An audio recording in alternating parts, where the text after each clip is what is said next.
if you're looking for something new to try in term 4, I recommend giving Google Classroom a go.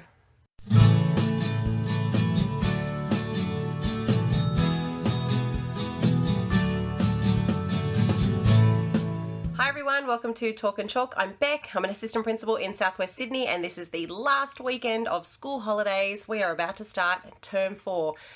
Only 10 weeks left with our cuties, and then they all go on to their new classes next year. Maybe you might have them again, you never know. Anyway though, before I get into it today, I'm going to remind everyone all my subscription buttons and everything are below, including links to my social media accounts, Twitter, Pinterest, Instagram, Facebook. I don't sell, I don't spam, I just share things that I think might be beneficial for teachers. Today I'm going to talk to you about Google Classroom, but before we get into that, I want to give you 2 reminders. First reminder is very, very soon, as in the next couple of days, the registrations will close for the Science and Maths Conference. It's one of the best professional learning experiences I have, and I go every year. I'm part of the committee as well, so I'm a little bit biased. I think it's awesome. However, if you want to come, if you're in New South Wales, you don't have to be in the public system. You can be in any system. You don't even have to be a teacher. You could be in any kind of educational business or aspect and you want to come along and learn something. I highly recommend it. I will put the link to it below, and I'll try and generate a way that I can put even maybe the link at the top here. Hashtag SciMathConf18 is what you need to follow. And we're going to have an amazing time. It's Friday and Saturday. You don't have to register for both days. If you're in a school and you don't think you'll, get the day off or anything like that, come on the Saturday. We've got great workshops on both days. Damien Tomlinson is our keynote for Friday and Jane Caro is our keynote for Saturday. We also have an amazing panel on the Saturday and some awesome workshops as well. Both days are awesome.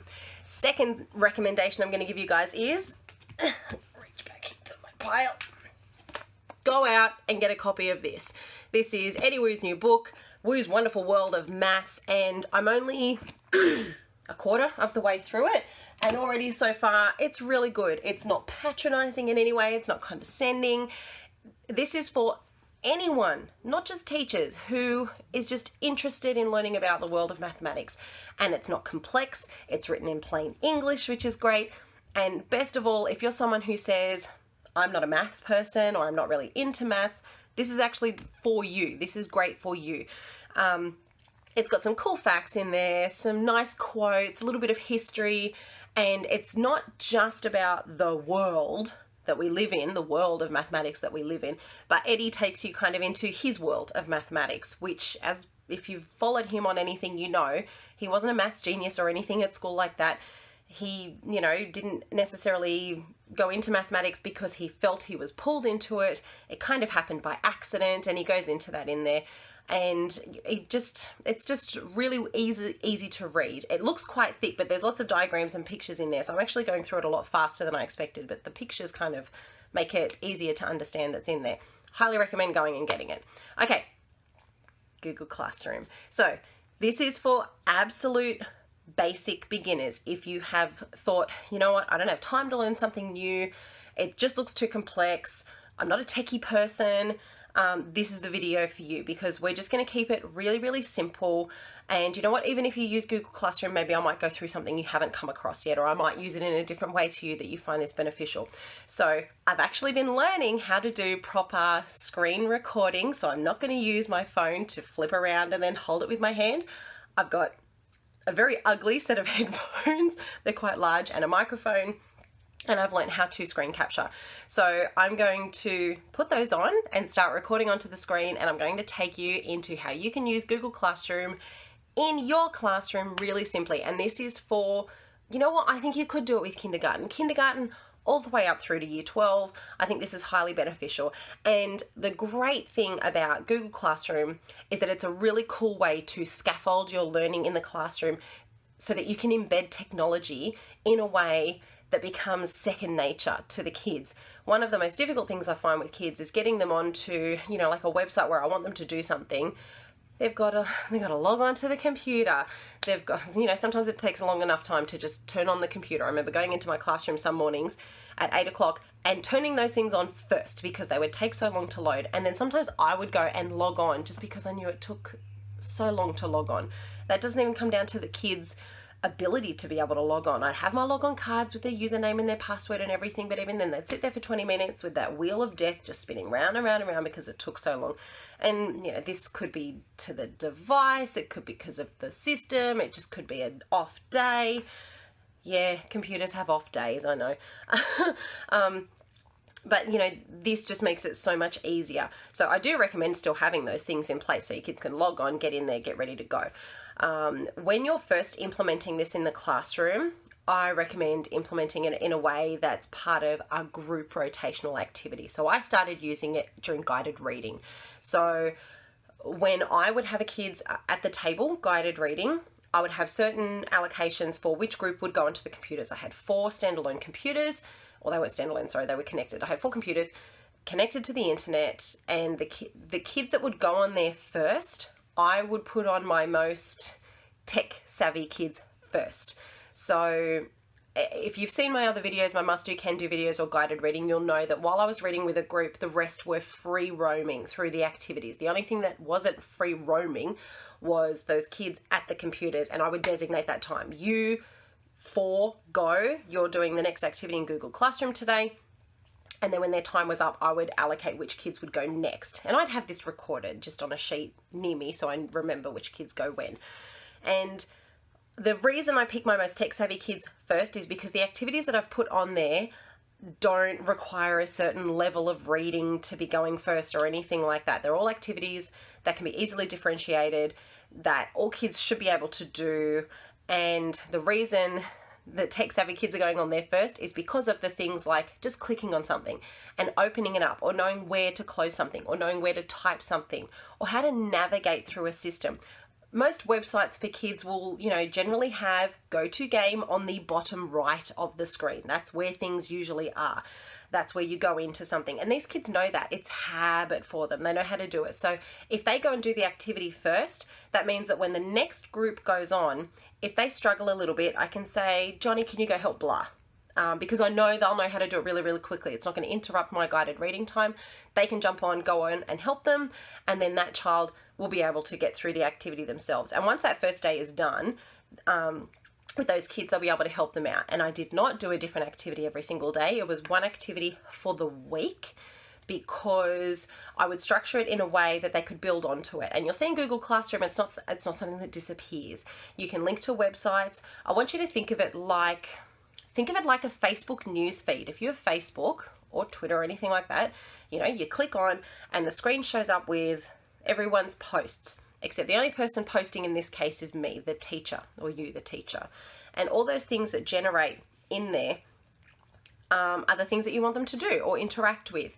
So I made my settings that only the teacher can post, obviously, and students can only comment. So you can change those editing settings on there. So don't be afraid of kids jumping on and putting inappropriate things. That comes down to you and your classroom management. You may have online, what do they call it? An online contract for how kids are meant to be, conducting themselves online. But, as soon as someone puts something stupid up there like "you suck," you delete it and you put your consequences in place, and then kids will know. They know. As soon as someone gets taken off the computer for a week, they're not messing around. So this is easy to manage. Don't let that be a barrier to you engaging with this as a platform, because you can easily manage it. And you don't have to worry about, tons of notifications coming to your emails or anything like that. This is all within your control. You can control all of this, and you can manage it by just picking and choosing the things that you want them to engage with. So I'm going to take you to my Google Classroom from last year first and show you examples of what I did. And then I'm going to show you just how I've set it up a little bit differently for this year. I'm going to switch over now. I told you they were pretty ugly. Okay guys, so just to start you off, I want to show you the website from Alice Keeler. This is alicekeeler.com/Google-classroom/ and she's got tons of information on there. So if you want to get into the nitty-gritty of everything, just check out her website. She's got lots of information. Now, if you are not in the public system, you'll go to Google, and at the top here you can see I've already signed in. There'll be a button there that says sign in, and then you've got your icons here, and you'll be able to have access to Google Classroom this way. However, if you're in the system, you'll go to your portal and you'll have a button here that says G Suite. If you click on that, that will take you to everything that you need for all your Google resources. So the one that you want to look at is Collaborate and Present on this side over here. And this top button here is your Drive. So this will be on your digital files. And if you weren't aware, you have a Google Drive using your @education email. So everything will get stored in there. I personally just put all school stuff in there, no personal stuff. I still have a personal Gmail account, and that's the one that I use for, my own things. And anything you use in Google Classroom will get stored in here as well. So it's not like you need to back it up anywhere else. It will always be there. Your Google Docs is kind of like Microsoft Word. Google Sheets is like Excel, and Slides is like PowerPoint. And I really like the templates and everything that are on Google Slides. You can insert videos easily, sound clips, audio files, that kind of thing. And then you can save it as a PDF. So if you don't have access to the internet, you can always save it as a PDF and then do a presentation that way, or at least create handouts that way. I think it's really good. And then you've got Google Classroom just here, and that's where we're going to go today. So I'm just going to click on that. And what you're going to see are the 3 classrooms that I currently have sitting there. You can archive classrooms once you're done, but I've left it there so that we can see what we're working on today. So as it opens up, you'll see I've created a test class for us to use. That was me just practicing, and I've got my other ones there. So this one here, the stage 3 one, that's one that I'm currently using. I've got this 2 Topaz. This was the digital technologies one. We used this with our teacher librarian so that we could do library sessions on digital technologies, and if there were any pre-tests or or not tests, I should say tasks, we could do it before going in or following up afterwards if we weren't finished, and just extend that learning into the classroom. And then this last one over here was my Year 2 class. So I'm going to go into that one just to show you what it looks like. And I've zoomed in here. So as you can see, you've got a little banner at the top, and you can personalize that. We were learning about frogs, so that's why I've got the frogs picture. I've got my icons up here. That's my login. You can change your notifications, and this little icon here is your settings button. So we're not going to play with that at the moment though. I just want you to get used to what it looks like. And like I said, it kind of looks like a Facebook news feed, except I'm the only person putting posts up. You can see it's me every single time, and I'm just going to zoom in a bit to see that. And if I suddenly edit something out, it's probably just because I've seen a student name pop up all of a sudden. So what I'm going to do is I'm going to scroll down to my very first post, and it was in term 3 that I started using this. So the first post that I put up was just a picture, and I'm just going down, here we go. So this picture here, it says, what music do you think the frog is listening to? So all the kids had to do was click on the picture. This cute little picture came up of the frog with the headphones on there, and then they had to think of something that they thought the frog was listening to and then put it in the comments. And you can see here it says 14 turned in and 5 assigned. So this means 5 of the kids didn't do it. What actually happened was down the bottom here below, where you can see 3 class comments, that's where a couple of kids put their comments there by mistake instead of actually clicking on to the task. So that's okay, they just figured out where to do it. If I clicked on this one here, the 14 turned in, where it says that, I would go into a section that actually had all of the student names and their responses. Now, I'm not going to click on that because it has first names and last names. I haven't figured out a way to modify that setting yet, so I'll need to figure that one out.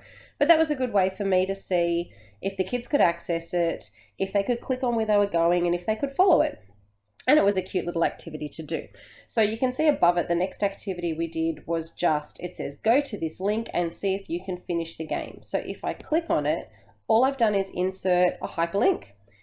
And this is the frog jumping game. And if I enable Adobe, it'll show you what the game looked like. They just go in and play that game. That's it. All I've done is giving them a link. So they're not actually doing a task in Google Classroom. I've linked them to a website. So this is where using Google Classroom is going to be handy for you as a time saver, because instead of the kids sitting there figuring out how to open up and then type in a web address that might be quite complex, they can just follow the link instead. So if we scroll up a little further to an actual task that they had to do, I'm going to show you this book corner activity that they did.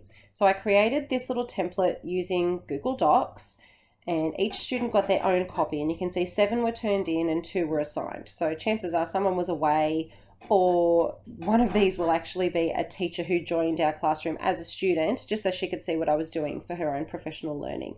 So if I click on, I'm not going to click on the turned in because then you'll see student names, but I would see a screen that had all of their names on it and a little icon like this with their name on it, so I could see the particular answers that they gave.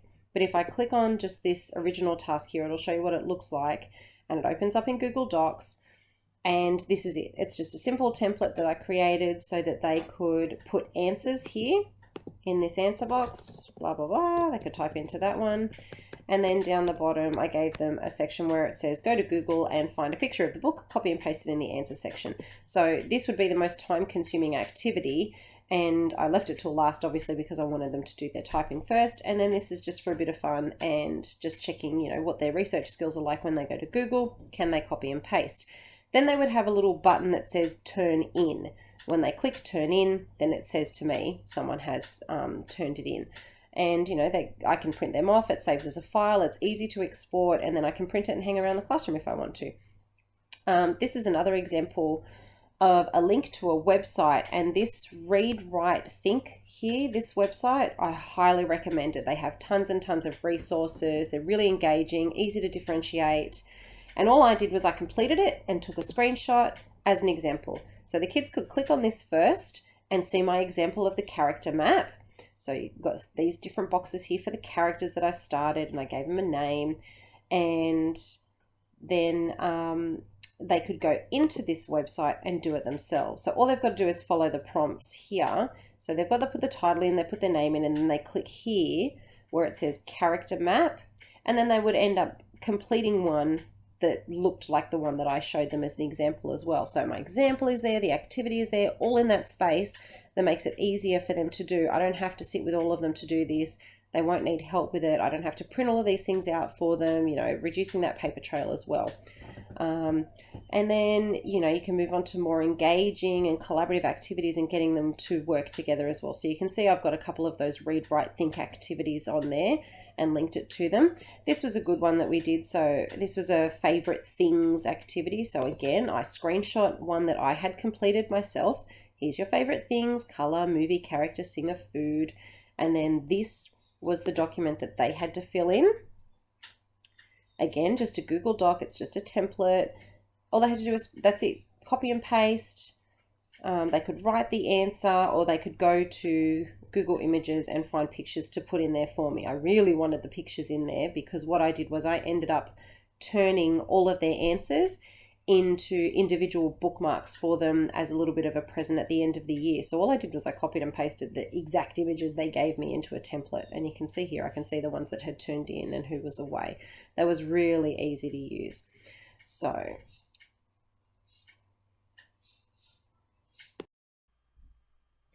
okay, so I'm just going to go back to my classes, which is here. And I'm going to go into the stage 3 one just to show you how it's a little bit different. So you can see I've picked a different banner at the top here. And what I've been doing with this one is pretty much just sharing resources. So the first thing I did, again, was a welcome to Google Classroom post. And I asked everyone to respond to this video. And again, it's a video file that I save and insert in there. I don't know if you've ever seen this one, but it's just a mathematical one that shows you how easy it is to make mistakes with your maths. Funny video. And I just asked everyone to respond to it. What's the mistake that they made? And did you have a laugh? Now you can see this next post here. Sorry, I need to zoom in on this so you guys can see it. It says, I've posted a new assignment, unit conversion in Google Sheets. So if I clicked on that, you would see student names though. And this was just a Google Sheet. It was an Excel sheet where they had to do some conversions. And that's still kind of sitting there because that's ongoing at the moment. Then the next post I've got is resource for week 8 lesson unit conversion. So if we open it up, it's just a PDF. And this is a PDF that we were using for the particular activity that I had taken them for at that time. So this is a withdrawal group. So I withdraw 18 odd kids out for extension mathematics. And, you know, I want to be mindful of how much paper we're using and how much stuff is going into books or what they're actually using the devices for. So if it's something that we can just sit and do on the whiteboards, then that's what I'm going to do with these kids. So instead of having this printed out for them, I had one in my room as like a visual, as an anchor chart, but because the kids have all got their laptops with them, they can just have this on their screen. So this was the resource they needed for that activity. And then we did activities on the whiteboard. So instead of having a bit of paper floating around, they had that there, and now they've always got it there. They can always go back to the classroom and have it for themselves if they want to. So when we got to the next level of our prefix activities, they had this as well, which was, again, another example sheet. They don't actually need to write anything on this sheet. There's kind of no point having this printed out 18 different times when they can have it saved here on the screen, and then we can work on our activities. This one, though, I did print. This sheet here, I printed out for them. However, it's there for them to go back to and refer to. And then all I do for my own records is I take pictures of the work that they do on the whiteboards. Now, to follow up on activities, we were looking at order of operations. Now, a lot of the stuff that I spoke about, you know, was everything they needed, but I know kids don't always absorb it. So what I did was I inserted a video, and I told them that after we had done the lesson, they could go back to the classroom and ask their teacher if they could have time to watch this. And if they didn't have time to watch it in the classroom, they could watch it at home. And it's just one of Eddie Wu's videos about order of operations. And it was all in line with what we were, you know, talking about in the lesson. It was very similar stuff, very similar language, leading into this. Keeping in mind that, you know, this is stage 3 maths. I wasn't teaching them year 7 maths, but this language is language that my kids know and understand. So it really tied in well with what we were doing. And now that video is there for them anytime they want to go back to it. And then what I did was I linked them to a website that had a really cool order of operations online game that they could play. So just a bit of fun for them that way.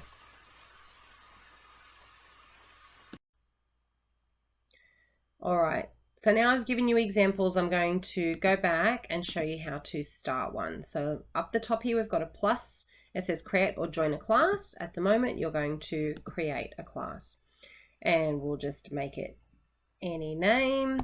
I'm just going to put test class, and you know, you can do this yourself. Whatever you create in here, it's not like everyone's going to see it. Section, new, subject, tech. Oh, look at that, all different ones on there. Technology. Oh, I'm just going to put professional development. Okay, that'll do. Room 1. You don't have to have all of those details. It's only the name that is required. So you can leave those other fields empty if you want to. It's just so you can categorize them yourself and know what you're doing. So it's given me a banner up here, and it's told me I can start communicating with my students. Now at the top here, you'll see stream, classwork, and people.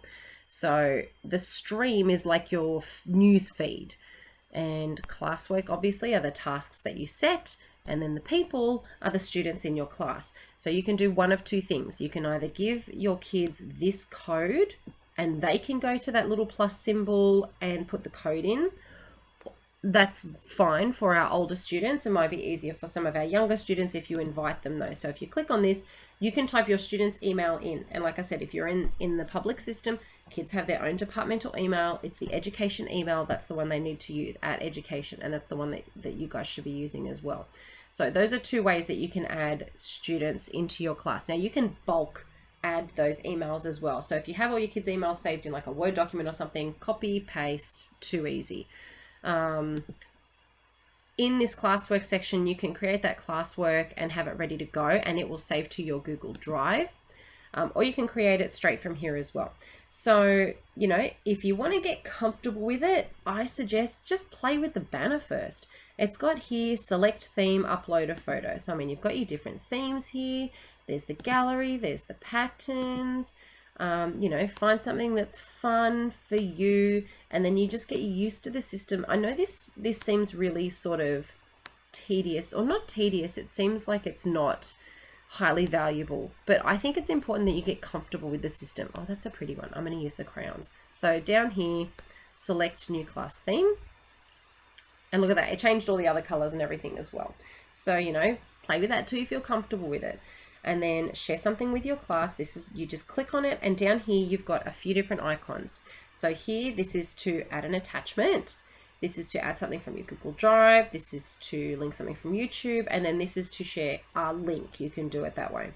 Now, like I said with YouTube, if they open up in YouTube though, they're not going to have access to it, which is why I add it as an attachment. Now, when you share as well, you can check which, you can actually go between classes. If you're sitting in here and you think, oh, I'm actually wanting to share this to 2 different groups, you can do that.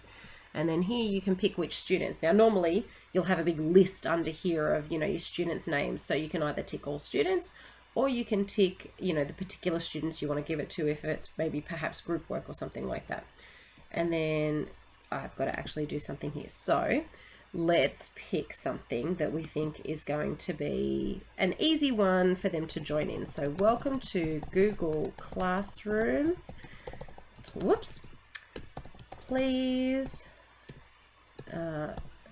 view the attached picture and comment what you think of it.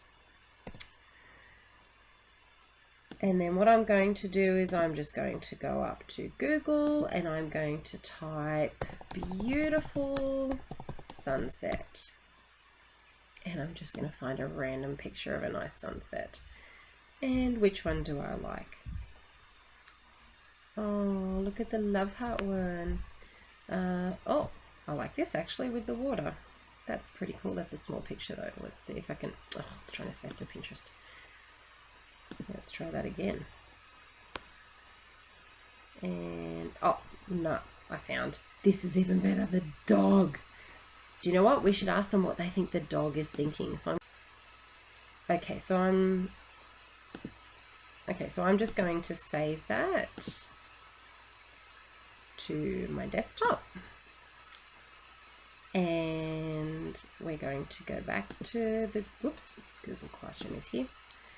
So as an attachment, I'm going to select files from my computer. It was on my desktop. It's called Dog Enjoys a Beautiful Sunset. That's so cute. Okay, upload. And there's the picture there. So I'm actually going to edit this. Please view the attached picture and comment what you think the dog is thinking about. And comment what you think the dog is thinking about. That shouldn't be a question mark. Okay, so now here I've got, see how this is highlighted blue now under post? If I drop that down, I can schedule it to post at a particular time. So maybe I don't want my kids seeing it over the weekend and looking at that activity, you know, before Monday morning. I can schedule it to post at 8:30 Monday morning, or I can save it as a draft, or I can post it right now, which I will. I'm going to post it right now. So we'll be able to see it in the class. So it's just loading up now, and now it's actually in the stream. It's in that news feed there, so I can see that coming up. Now, if I decide I want the kids to actually answer in a different format or something like that, you know, we might want to do it a different way. Now, if you go up the top here, you'll see that same icon that was at Google before. Here's your docs, your sheets, your slides and everything there. So if I go into, well, let's go into docs. I can create a document here for the kids to answer into. So I can put in here, you know, write a poem about the dog watching the sunset. And then I'm just going to give them insert a table, which is going to look like this. I'm going to drag that down. Title, whoops. They're going to put a title there. And then they're going to, I should put poem, they should put their text there. So I've given them 2 slots to put that in. Scaffolded a little bit, they can type away, la-di-da-da. So I'm just going to title this document Dog Sunset Poem. And you'll see at the top here, if I can zoom in, oh, it's not going to zoom in on that bit. Up the top here, it's got the folder and everything that it's saved in. If you star that, you'll find it really quickly in your folder. I don't do that to every document though, just do that to the ones that you actually need to access, you know, quite readily. And I can click share if I want to and share that with individual ones, but it's just much easier to put it into the classroom. So now if I go back to my classroom, share something with my class, if I go to my drive, here's my recent one. I can see Dog Sunset Poem. I'm just going to double click on that and look, there it is right there. Use the template to write a poem using the picture in the last post. And then here, schedule whatever, I pick it's all students, and then I can post it.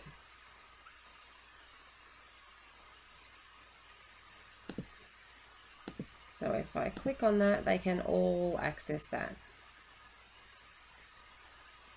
Now, it's not asking me if I want to share, if I want to give each student a copy, because I haven't actually added 30 odd students to my thing. So that will come up when you have it. And that's it. You can just share it quite easily that way. This is the bare bones basics. So you don't need to be too worried about it. I mean, let's say I want to share a link with them. Let's go back and find that same cool maths for kids. Here's the website, Cool Math Games. I'm just going to right click and copy it. I'm going to go back. I'm going to say, check out some cool maths games using the link. And then I'm going to put the link here. I'm going to paste it in, add link, and there it is there for them post. And that's going to load up as well. And, you know, if you want the kids to comment, ask them to comment, give it a review. Makes it nice and easy. Okay. So if you've stayed with me till the end now, that was really long, but I hope that was helpful just to give you an idea of what it looks like and how you can create it yourself very easily. Don't stress about creating intricate Google Sheets or docs or anything like that at this point when you're just trying to get kids to engage in the classroom, and if you're trying to learn about it as well. Those other things come with time. So once you feel comfortable posting things, sharing things, getting the kids to engage with it, that's when you can start to look at using it as a more collaborative tool where the kids could go on and work on the one document together, or work on things in pairs, or create things in there as well. That will come in time. It feels a little overwhelming at first to get in there and just get the understanding of it and get it set up, but hopefully this has made it seem a bit easier and more accessible to you. So I'm going to leave it there at this very long video today. I'm going to put my subscription button down below. Hover over that, click to subscribe. I'm going to put another video at the top there if this was beneficial and you're going to give Google Classroom a go. Thumbs up is always appreciated. Thanks guys. Bye.